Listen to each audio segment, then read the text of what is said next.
All right, so welcome. How do I start this off? For those who probably have seen based on the title, that's what you know. It's not. I don't mean to make it sound like language learning is like a necessarily bad thing. It's not about good or bad, because that's the duality that we're living in. We're still living in, a lot of us. For those who don't know what duality is, this concept of the good and evil sort of thing. Now, for those who are not ready to hear this, I would suggest stop watching. It's up to you if you want to watch, you continue to watch. But from my experience as someone who is bilingual, or rather who grew up bilingual, I can attest that when it comes to culture, language is important because I've seen a lot of like Filipinos have insecurities about their culture. And this is just my observation. I'm not trying to put a science behind this or anything at all. Um, so, yeah. And the other thing, too, if you're going to comment down below and say anything that will correct what I say, make sure that it's something conducive to something that actually helps others, because otherwise it's just going to be commenting. And I understand where that comes from, because it's like this place of like, I have to prove myself, I have to correct a person. And that's where I kind of come in when it comes to language preservation, so to speak. It's not really preservation that we need anymore. It's language celebration, it's cultural celebration. Now this goes beyond, for me, beyond culture, beyond language itself, beyond even communication, because I've noticed that with specifically the people that I've been surrounded with the families, they have a hard time communicating in either language. In the language that's mostly spoken, Tagalog or Filipino, whatever you want to call it. Apparently, they're two different things. But there's also like this. Like they can't speak completely in either language. They lack fluency in either. And that's not really bilingual. If you're code switching, and for me, my experience, my observation, okay, code switching to me feels like a sign of it's not really about completion. It's not that sense of completion like fluency is if I need to know 10 million words.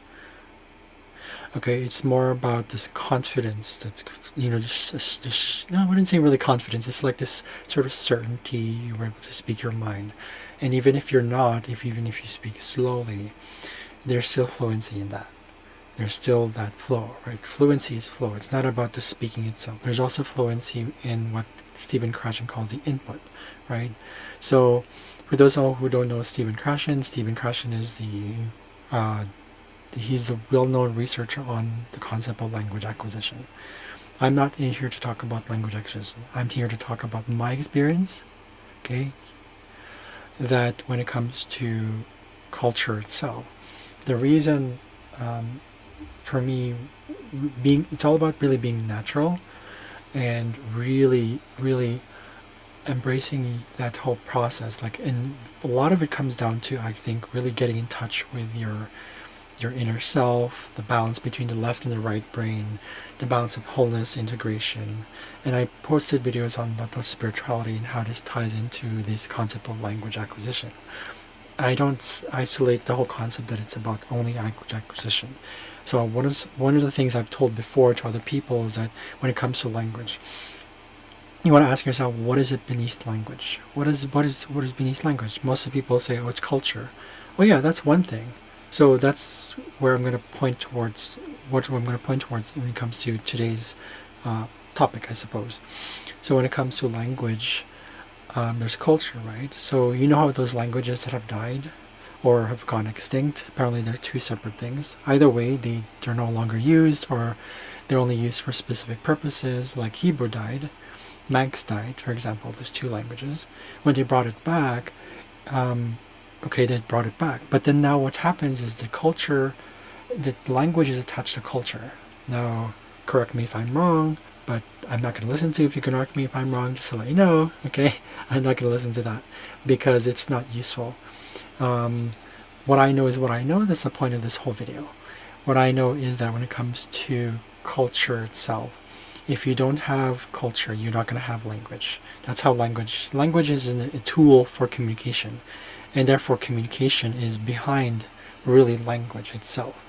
Culture affects communication, how we communicate. Something simple like if you're talking about like something that's very close to each other. Like for example, I have students who are Koreans, and they sometimes often say the word like, they tend to think of the word, let's say, visit.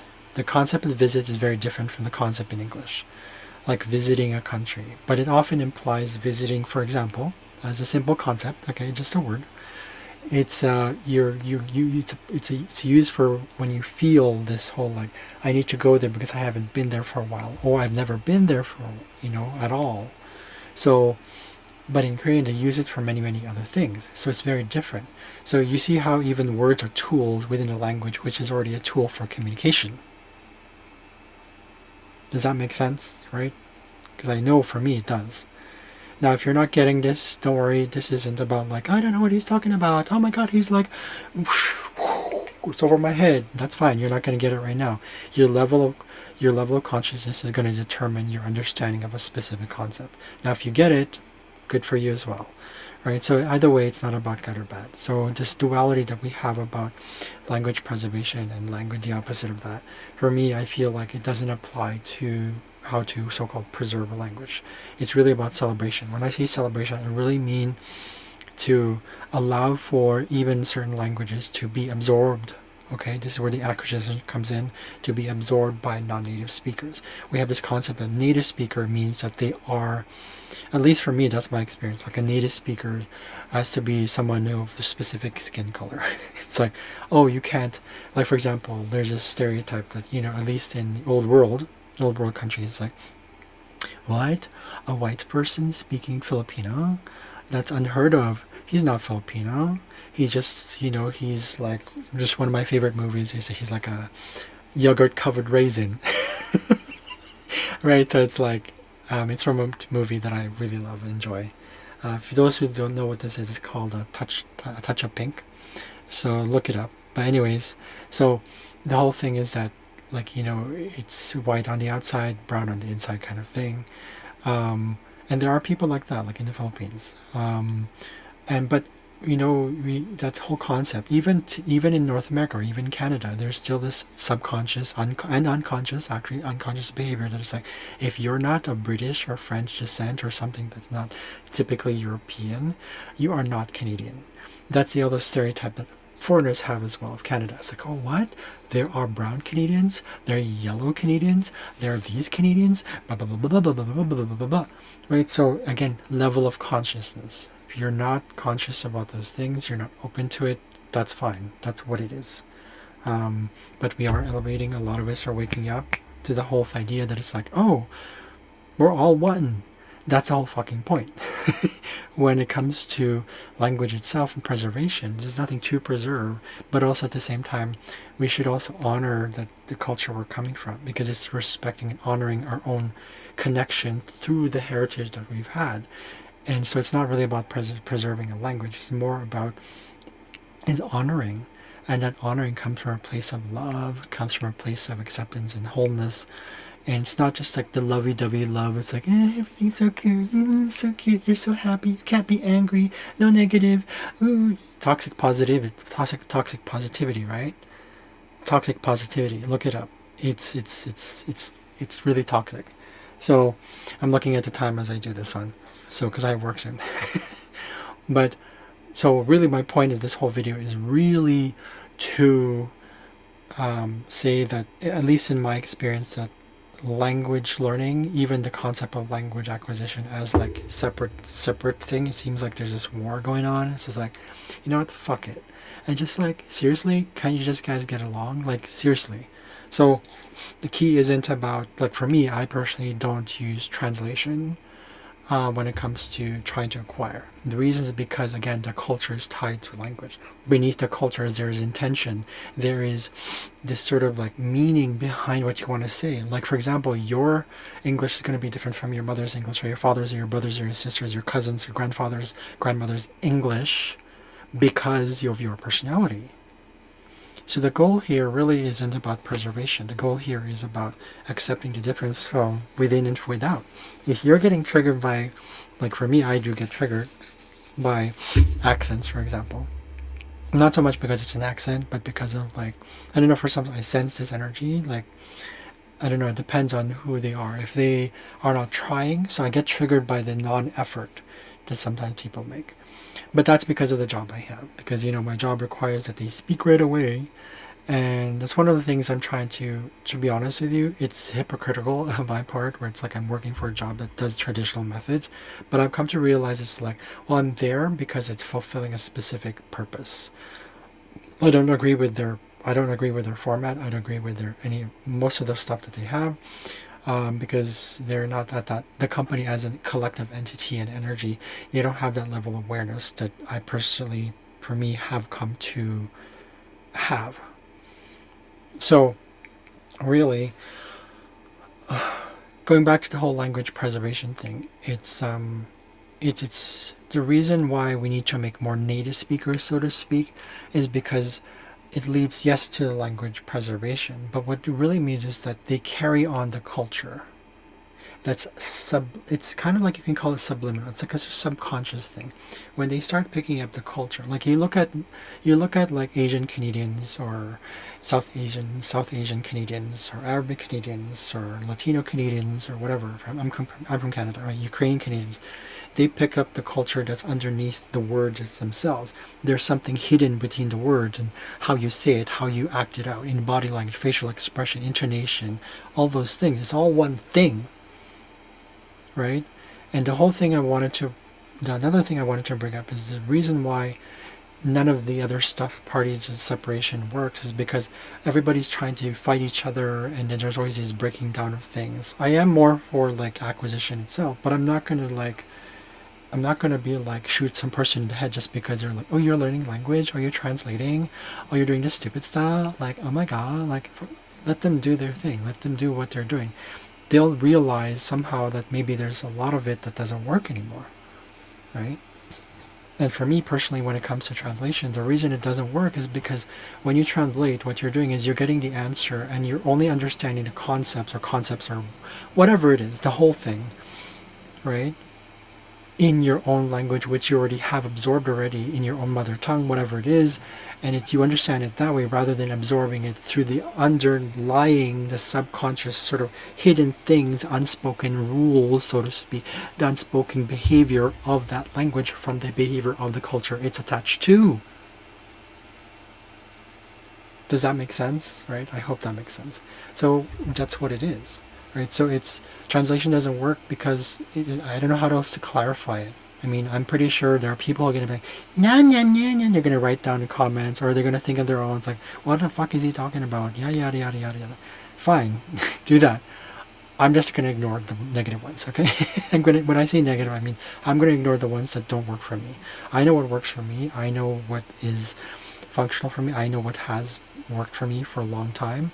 I would say I'm gonna brag about this, okay? And this is where it's like, oh, it's okay to brag sometimes, yay, and I'm gonna do it in Tagalog, okay? And just to prove to you that I not prove to me, I'm not trying to prove anything for myself, but so dito sa Canada, lumaki ako, maski man may accent ako, lumalabas ng parang hindi naman talaga fluent ang lalabas sa banga ko, pero marami ako naintindihan. Medyo may kulang sa pagkakasalta ko dahil dito lang ako lumaki.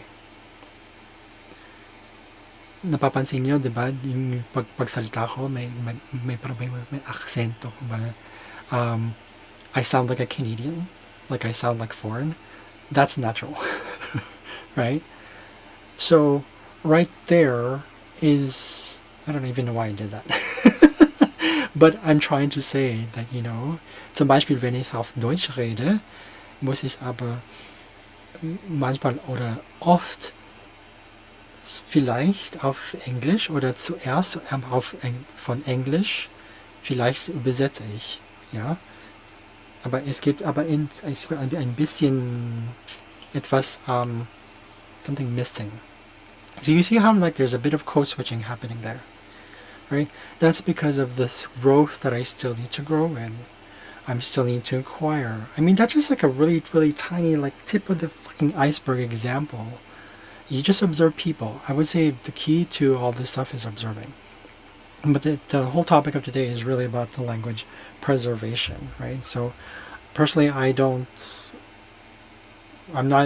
learning that I do want to preserve language, but it's not really about preservation. It's not out of fear. It's not out of like, my culture is going to disappear. Oh, no. I mean celebration. When I say celebration, this is why I made a post before about like the whole childlikeness thing. And keep in mind that when I say childlikeness, I mean childlike. I don't mean childish. Okay, I mean childlike. And I'm saying this because there was a post, someone who commented and just like, did you even watch the video? I mean, did you even watch the video? Like, so, anyways, the point is, that's their thing. Okay, I'm not gonna say anything back to that because it's like, it's done.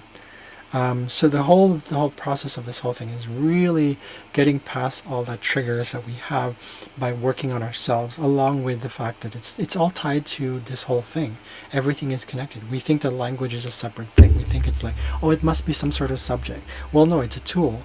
It's a tool for communication. And what is a communication? It's a tool for expression. What is expression? It's a tool for expressing the ego, the self, the identity itself, in this form, in three-dimensional form. You know, we're not supposed to separate ourselves from the 3D anyways, but we're supposed to honor it. That's the whole thing about this whole thing as well. The preservation thing, it's not really about preservation, it's culture. Culture is an identity, it's a collective identity. So therefore, when we honor ourselves, we also honor the place that we came from, the ancestry that we've been through, our ancestors themselves. It could also be past life stuff. I hope this is making sense. For those who are ready to watch this, for those who are kind of understanding, just great. If you don't, that's totally fine. By this time, you probably have already watched most of it, so thank you for watching that. If you have anything to contribute to the whole thing, I would suggest like start showing videos in your language and really make it interactive. That's for another time though, but we'll talk more about the whole thing. But today I just want to kind of just express my whole thing. I felt this excess energy of just like really like being true to my own energy and be like, okay, because as a language teacher, I believe in that. So I've taught people where I just like really try to be as interactive as possible. It's a little harder online because it's like, how do you show pictures? How do you become interactive? And when I say interactive, I mean interactive as in like you're trying to connect. Because when a person is real acquisition, meaning real absorption, happens through an actual interactive participation of all the senses being brought in. They're actually being used, all of it. And you feel like you're part of the story. That's what I mean by interaction. So or something interactive. Okay, so I hope you enjoyed the video. That's all for today. I know I went from this place to this place, but I tried to focus as best as possible. And I know I spoke quite fast. This will not have any captions, by the way, for those who are wondering. Maybe if you're wondering, I don't know. If I've had any captions lately, I just have been I've been having kind of like problems, I guess, whatever, through CapCut, and I don't really use CapCut anymore, so I just like post through as is, as you see it, as it is. I'm sorry, I don't have caption capabilities right now, but I hope you understand what I'm saying. This is the time for ownership, this time for sovereignty, and I think for me, I'm owning what I think works for me. So I hope you do the same. Looking forward to hear something that we're sharing, not fighting about, sharing. And just, yeah, I welcome your comments if it's something conducive to the growth and elevation of mankind. And for me, this is one of them. One of them. So again, thank you for watching. I'll see you guys later. Do pobacenia.